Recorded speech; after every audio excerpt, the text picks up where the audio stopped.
चलिए इन सबके बीच में अब चूंकि 8 बजने को है और वक्त तो चला है मध्य प्रदेश की तमाम अहम खबरों से आपको रूबरू कराने का। अब तक का तमाम अपडेट और आगे दिन भर आज क्या खास रहने वाला है, हर खबर पर करेंगे बात, लेकिन शुरुआत हेडलाइंस के साथ करते हैं। अमरवाड़ा विधानसभा सीट पर मतदान जारी, पूरे चुनाव मैदान में है कुल 9 प्रत्याशी। बीजेपी के कमलेश शाह का कांग्रेस के धीरेन्द्र शाह से मुकाबला। भोपाल में मोहन कैबिनेट की बैठक आज, कई अहम प्रस्तावों को मिल सकती है मंजूरी। कैबिनेट में ई विधान परियोजना का भी रखा जाएगा प्रस्ताव। एमपी के सरकारी कॉलेजों में ड्रेस कोड लागू करने की तैयारी में उच्च शिक्षा विभाग। प्राचार्य, छात्र और समिति के सदस्य बैठक में तय करेंगे गणवेश कोड। रूस दौरे के बाद ऑस्ट्रिया पहुंचे प्रधानमंत्री नरेंद्र मोदी। राजधानी वियना में राष्ट्रपति अलेक्जेंडर वॉन से करेंगे मुलाकात। भारत ऑस्ट्रिया के बीच होगी द्विपक्षीय बातचीत।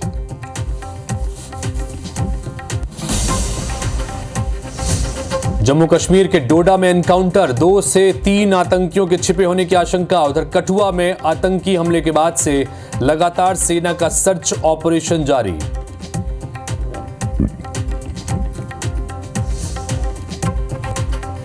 प्रायोजक हैं राजयोग पेंट, खुशियां आपकी, रंग हमारे।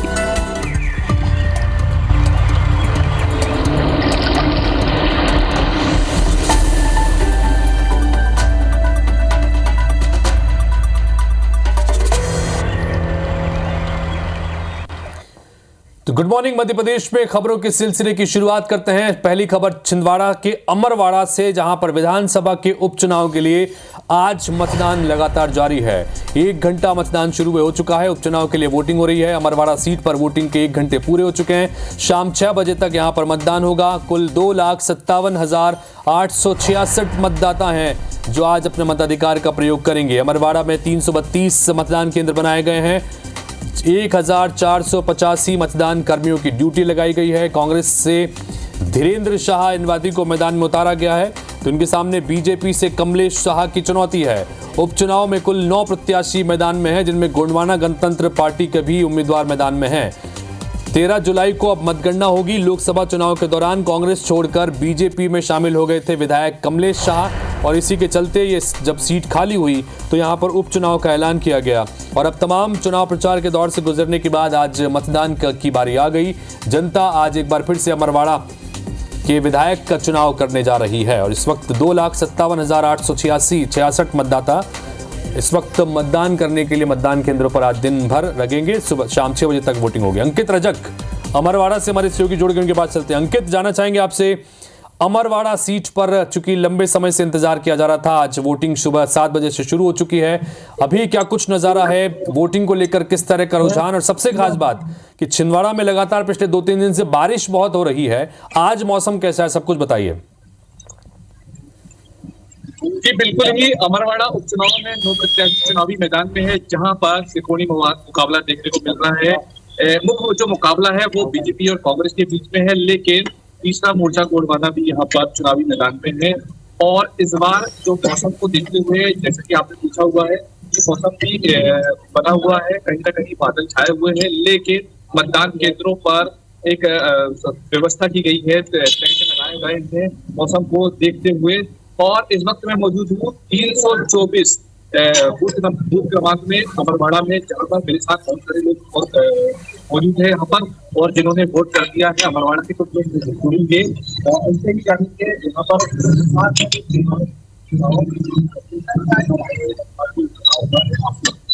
क्या नजर है मुद्दों को लेकर।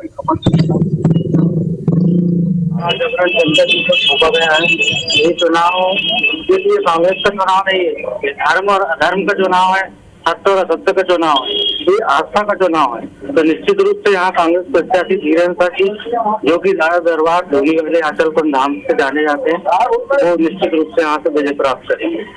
लगातार कमलेश शाह यहाँ पर 3 बार कांग्रेस पार्टी से जीतते हुए आए हैं, क्या लग रहा है इस बार उपचुनाव को लेकर? इस बार आंचलकुंड दरबार का अच्छा खासा वो मिल रहा है, उत्साह है, और 100% इस बार आंचलकुंड दादा की जीतेंगे कांग्रेस प्रत्याशी धीरेन्द्र शाह जी। क्या लग रहा है मुद्दा क्या होगा अमरवाड़ा के उपचुनाव का? मुद्दा यही है कि जिस व्यक्ति को जनता ने 5 साल के लिए चुनी, 25,000 वोटों से जीत दिलाई, उसके बाद जबरदस्ती में जनता की वोट को बेच के दूसरी पार्टी में चला गया, तो जबरदस्ती चुनाव थोपा गया है। आज आप सभी लोग परेशान है, वोटर परेशान है, सरकारी कर्मचारी परेशान है। संविधान में लिखा कि 5 साल के लिए किसी व्यक्ति को अगर चुनाव जीत 5 साल ही रहता है तो क्या है, 6 महीने और इस्तीफा दे दिया, तो मजा तो नहीं। पब्लिक को उनके समझ कर रखे हैं, मूर्ख समझ लिया आप लोगों ने। क्या लग रहा है युवा वर्ग के लोग भी मेरे साथ खड़े हुए हैं, आप आइए आगे आइए, क्या लग रहा है इस बार किसको लेकर आप वोट करने, क्या मुद्दा रहेगा वोट के लिए? इस बार बदलाव का मौका है, क्योंकि जो 6 महीने में जो चुनाव हो रहे हैं, जो जबरदस्ती का थोपा गया है, बीजेपी में जा रहा है, कांग्रेस में आ रहा है, तो मतलब कि इस बार जो दादाजी दरबार है और नया एक व्यक्ति, एक आपने ग्रामीण क्षेत्र बच्चा धनौरा से आ रहा है जो व्यक्ति, एक जो सोसाइटी की नौकरी छोड़कर, सेल्समैन की नौकरी छोड़कर एक नया युवा नेता है। मतदाता लाइन में लगे हुए हैं अभी वोटिंग के लिए। सुबह से किस तरह का रुझान है ये तस्वीरों के जरिए आगे लगातार दिखाते रहिएगा, क्योंकि सारे वोटर्स हैं, उनके अपने अपने मत हैं, उसके आधार पर अपनी अपनी सोच के आधार पर देने के लिए पहुंचते हैं। आज अमरवाड़ा की जनता अपना वोट का इस्तेमाल कर रही है, क्योंकि उपचुनाव के लिए वोटिंग यहाँ पर हो रही है। आप बने रहिएगा अंकित, और लगातार आपसे आगे के बुलेटिन्स में भी मतदान केंद्रों से बातचीत करते रहेंगे, देखते रहेंगे नज़ारे कि किस तरह से रुझान वहां पर देखने को मिल रहा है। फिलहाल बहुत शुक्रिया तमाम जानकारी के लिए। इधर भोपाल में की बात करते हैं। आज मोहन कैबिनेट की महत्वपूर्ण बैठक है। सुबह 11 बजे वल्लभ भवन में यह बैठक होगी। कई महत्वपूर्ण प्रस्तावों को इस दौरान मंजूरी मिलेगी। कैबिनेट में ई विधान परियोजना का प्रस्ताव भी इस दौरान रखा जाएगा। ई विधान परियोजना, जिसका अभी हाल ही में बजट में इसका ऐलान मध्य प्रदेश में किया गया था, जिसके जरिए तमाम विधायकों को ई विधान के तहत यानी टेक्नोलॉजी के जरिए इंटरनेट फ्रेंडली करने के लिए, उसके लिए अलग से मद में भी उनको राशि दी जाएगी, जिसके जरिए कई सारे काम वो इससे जुड़े हुए करा सकेंगे। और इसी को लेकर भी खासतौर पर ई विधान परियोजना को लेकर भी आज की इस कैबिनेट बैठक में चर्चा संभव है, और कुछ और महत्वपूर्ण विषयों पर भी बातचीत होगी।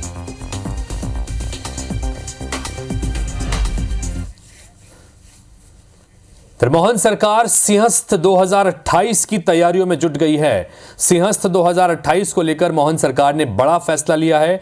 सिंहस्थ तक धार्मिक न्यास, धर्मस्व विभाग और संचालक मुख्यमंत्री तीर्थ दर्शन योजना का कार्यालय उज्जैन से ही संचालित होगा। साथ ही इन विभागों का कार्यालय भी उज्जैन में ही होगा। उज्जैन के सिंहस्थ मेला प्राधिकरण भवन से ये कार्यालय संचालित होगा।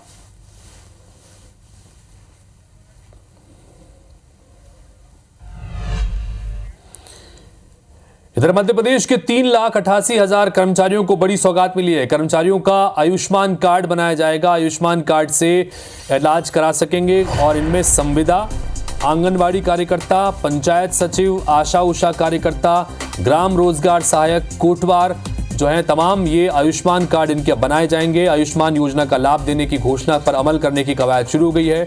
स्वास्थ्य विभाग ने कर्मचारियों की पदवार जानकारियां भी मांगी हैं, तो ये एक बड़ी खबर रहा। जाहिर तौर पर संविदा, आंगनवाड़ी कार्यकर्ता, आशा उषा कार्यकर्ता, कोटवार, पंचायत सचिव, और इन सब के लिए एक अच्छी खबर है कि ये सब भी अब आयुष्मान कार्ड की जद में आएंगे, आयुष्मान योजना की जद में आ जाएंगे और इलाज अपना इस योजना के तहत मुफ्त में करा सकेंगे।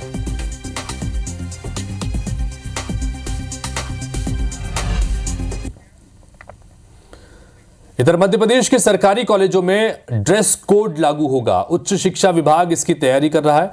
कॉलेजों में ड्रेस कोड से समानता का भाव बनेगा। स्थानीय महाविद्यालय की समितियां चर्चा कर ये तय करेगी ड्रेस कोड किस तरह का होना चाहिए। कॉलेज के प्राचार्य, छात्र समिति के सदस्य बैठक में तय करेंगे कि ड्रेस कोड किस तरह का होगा। पीएम श्री कॉलेजों में पहले ड्रेस कोड लागू किया जाएगा। तो कुल मिलाकर ये ड्रेस कोड जो पहले से ही पीएमसी के कॉलेजों में है, अब इसी तरह से प्रदेश भर के सरकारी कॉलेजों में ड्रेस कोड लागू करने को लेकर विचार हो रहा है। और इसको लेकर क्या ड्रेस कोड होगा, इन सब को लेकर एक कमेटी के जरिए भी छात्रों से भी बातचीत की जाएगी और तमाम कॉलेज प्रबंधकों से भी, कॉलेज प्राचार्यों से भी चर्चा करने के बाद एक ड्रेस कोड तैयार होगा। और उच्च शिक्षा विभाग अब इसकी तैयारी कर रहा है। सरकारी कॉलेजों में ड्रेस कोड लागू हो जाएगा।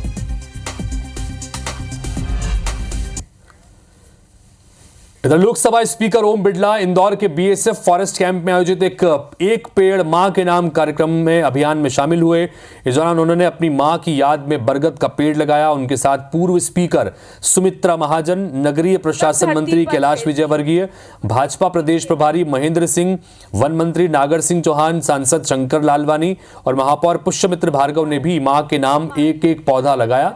लोकसभा अध्यक्ष ओम बिरला यहां कई स्थानीय कार्यक्रमों में भी शामिल हुए। मीडिया से चर्चा के दौरान उन्होंने पीएम मोदी के इस अभियान को जनहितैषी बताते हुए जन आंदोलन बताया। तो वहीं पूर्व लोकसभा स्पीकर सुमित्रा महाजन ने भी इस अभियान को हर साल चलाए जाने की बात कही। 51 लाख पौधे लगाकर इंदौर ने एक नई शुरुआत की है। इंदौर भारत का स्वच्छ शहर है और मध्य प्रदेश ने 5 करोड़ से ज़्यादा पेड़ लगाने का जो संकल्प लिया है, संपूर्ण प्रदेश में इसी तरीके से एक जन आंदोलन बनेगा। सभी लोग एक पेड़ अपने माँ के नाम लगाकर पर्यावरण को सुरक्षित रखने के लिए अपना संकल्प करेंगे। अगर लगता है सफल हो रहा है तो हर साल करना पड़ेगा, है ना। इधर लोकसभा स्पीकर ओम बिरला का इंदौर में नागरिकता सम्मान समारोह में नगर निगम और शहर की अलग अलग संस्थाओं ने सम्मान भी किया। इस सम्मान समारोह में मध्य प्रदेश कैबिनेट मंत्री कैलाश विजयवर्गीय, इंदौर सांसद शंकर लालवानी और महापौर पुष्यमित्र भार्गव मौजूद रहे। सम्मान समारोह कार्यक्रम के बाद लोकसभा स्पीकर ओम बिरला ने सभा को संबोधित किया। उन्होंने कहा कि इंदौर एक ऐसा शहर है जो पूरे देश को नई प्रेरणा दे रहा है। समाज को किस तरह समर्पित भाव से सेवा कर सकते हैं समाज की, इसके लिए इंदौर की धरती हमेशा से प्रेरणा देगी। साथ ही उन्होंने विकसित भारत और G20 समिट को लेकर अपनी बात भी रखी है। इंदौर स्वच्छता की दृष्टि से सबसे प्रथम स्थान है, क्योंकि ये धरती हमेशा आध्यात्मिक की धरती रही, प्रेरणा की धरती रही। यहाँ आध्यात्मिक, यहाँ धार्मिक, सांस्कृतिक कार्यक्रमों की पूरी वर्ष भर श्रृंखला में देखता हूँ। इंडियन मुजाहिदीन के आतंकी फैजान की मंगलवार को खंडवा के जिला कोर्ट में पेशी हुई, जहां से कोर्ट ने आतंकी फैजान को जेल भेज दिया। फैजान अब 22 जुलाई तक जेल में ही रहेगा और 22 जुलाई को अगली सुनवाई होगी। सरकारी वकील एडवोकेट मनीष बैरोले ने इस बात की जानकारी दी। वकील ने बताया कि खंडवा कोर्ट में पेशी के दौरान फैजान ने विक्ट्री साइन दिखाया। ATS के पूछताछ में फैजान ने कई अहम खुलासे भी किए हैं, जिसमें उसने बताया कि वो सेना के अधिकारियों को नुकसान पहुंचाना चाहता था और उन पर लोन वुल्फ अटैक करने की प्लानिंग कर रहा था। इसलिए वो सोशल मीडिया पर युवाओं के बीच आतंक की बातें भी फैलाता था और उन्हें खुद से जोड़ने की कोशिश भी लगातार करता था। आज आरोपी फैजान को विशेष न्यायाधीश श्री मंडलोई साहब के न्यायालय में पेश किया था, जहां से उसे जेल भेज दिया गया है और आगामी नियत दिनांक 22/7 तय करी है। इधर मध्य प्रदेश में 3 अलग अलग वेदर सिस्टम एक्टिव हुए हैं मौसम की वजह से, जिसमें कई सारे बदलाव होंगे। इसकी वजह से कई जिलों में बारिश का अलर्ट जारी किया गया है। रायसेन जिले से एक द्रोणिका गुजर रही है। छतरपुर, पन्ना, मंडला, बालाघाट में इसकी वजह से बारिश का अलर्ट है। इधर सिवनी, छिंदवाड़ा, पंढुरना, खंडवा, बुरहानपुर, खरगोन में भी अलर्ट है। बड़वानी, धार, रतलाम, झाबुआ, अलीराजपुर, बड़वानी में भारी बारिश का अलर्ट है, यानी कि मालवा निमाड़ में भी। और वहीं भोपाल, नर्मदापुरम, जबलपुर, सागर, इंदौर में भी हल्की बारिश का अलर्ट जारी किया गया है। तो लगभग पूरे मध्य प्रदेश के कई ऐसे जिले हैं जहां पर बारिश को लेकर अलर्ट जारी किया गया है और 3 अलग अलग द्रोणिकाओं से जुड़े हुए सिस्टम बन रहे हैं, जिसकी वजह से बारिश मध्य प्रदेश में लगातार हो रही है।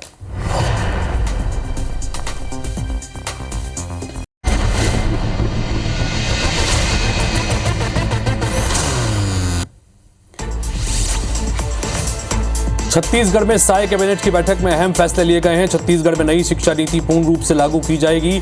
5वीं तक की स्थानीय भाषा बोली में शिक्षा दी जाएगी।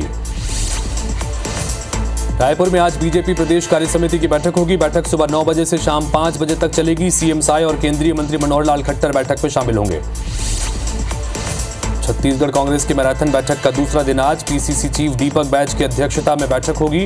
रायपुर दक्षिण विधानसभा उपचुनाव को लेकर चर्चा होगी। कांग्रेस प्रदेश कार्यकारिणी और जिला अध्यक्षों की बैठक राजीव भवन में हुई। बैठक में बिजली कटौती, बिगड़ती कानून व्यवस्था और कांग्रेस कार्यकर्ताओं पर गलत एफआईआर दर्ज किए जाने के मुद्दे पर चर्चा हुई। अस्पतालों में लगातार बढ़ रहे गर्भाशय के ऑपरेशन पर नियंत्रण को लेकर राज्य सरकार ने बड़ा कदम उठाया। सरकार ने ऐसे मामलों की मॉनिटरिंग के लिए हाई लेवल कमेटी का गठन किया है। रायपुर नगर निगम में भ्रष्टाचार का मामला सामने आया है। बिना टेंडर के ही प्रोजेक्ट निर्माण और संचालन हुआ। बिना टेंडर के सीएसआर मद के लाखों रुपए खर्च हो गए।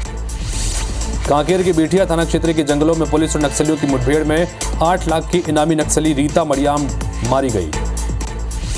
रामानुजगंज की कन्या छात्रावास के अधीक्षिका की छात्राओं ने कमिश्नर और कलेक्टर से शिकायत की। अधीक्षिका नीलम इक्का के खिलाफ प्रताड़ना और बाहर नहाने के लिए भेजने का आरोप लगाया। जांजगीर के जिला एवं सत्र न्यायालय ने हत्या करने वाले बेटे को आजीवन कारावास की सजा सुनाई है। आरोपी अनिल पटेल ने 15 अक्टूबर 2023 को अपने बुजुर्ग मां की हत्या कर दी थी। धमदरी के देवश्री टॉकीज में 2 युवक को चाकू मारने वाले 4 आरोपियों को पुलिस ने गिरफ्तार किया। टिकट लेने के दौरान विवाद होने पर आरोपियों ने हमला किया। बालोद के कलेक्ट्रेट कार्यालय में लगने वाले जन दर्शन में समस्याओं को लेकर बड़ी संख्या में ग्रामीण पहुंच रहे हैं। हफ्ते में 1 दिन जन दर्शन में कलेक्टर ग्रामीणों की समस्याओं का निराकरण करते हैं। बलरामपुर जिले में IBC 24 की खबर का बड़ा असर हुआ है। राजपुर में बिना अनुमति पेड़ों को कटवाने पर जिला शिक्षा अधिकारी ने प्राचार्य को निलंबित कर दिया है। रायगढ़ जिले में निर्माण कार्यों की पेंडिंग बिल भुगतान और ठेकेदारों को बेवजह ब्लैकलिस्टेड करने के विरोध में नगर निगम के ठेकेदारों का कहना है कि जब तक बकाया भुगतान नहीं होता तब तक निगम परिसर में धरना देंगे। बलरामपुर जिले में पटवारी अपने 32 मांगों को लेकर हड़ताल पर बैठे हुए हैं। हड़ताल से राजस्व विभाग का काम प्रभावित हो गया है। कोंडागांव नगर पालिका के सीएमओ को निलंबित किया गया है। सीएमओ पर आरोप है कि वो गरीबी रेखा प्रमाण पत्र बनाने के एवज में 500 रुपए लेते थे।